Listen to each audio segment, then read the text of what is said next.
They've guillotined this bill, so shamefully they're ramming it through today in 5 hours of debate, at the end of which they will say all of our opposition amendments are automatically defeated and any government amendment is automatically passed. It's an utterly shameful manoeuvre to try and ram through what is probably the most blatantly pro-landlord legislation that you can imagine. The most basic point I want to make, that the government tries to confuse, for the public to understand, this is a bill to raise people's rents. That isn't an accident of the bill. That's not an unfortunate consequence of the bill.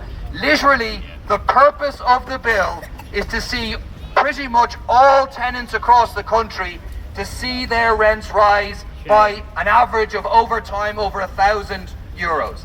That is literally the purpose of this bill. And the way they kind of square that with the idea that there's a housing crisis and people need to be able to afford to pay rents, they say we're going to raise rents, and by raising rents we're going to attract in more investment by the institutional investors, in other words, the vulture funds.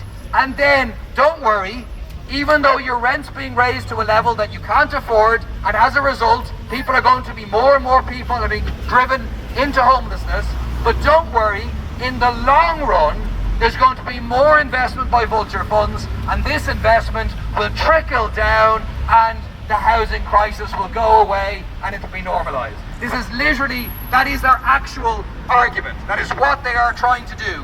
By raising rents, we will be able to resolve the housing crisis. The problem, of course, is that this is what they have been doing for over 10 years. A series of market-driven policies about incentivising landlords, incentivising developers, trying to bring them into the market by allowing them to make more and more profits, with the result being that the homeless numbers have absolutely ballooned and the number of people who are in extreme crisis situations, living on the edge in rented accommodation that will now be pushed over the edge, has also ballooned.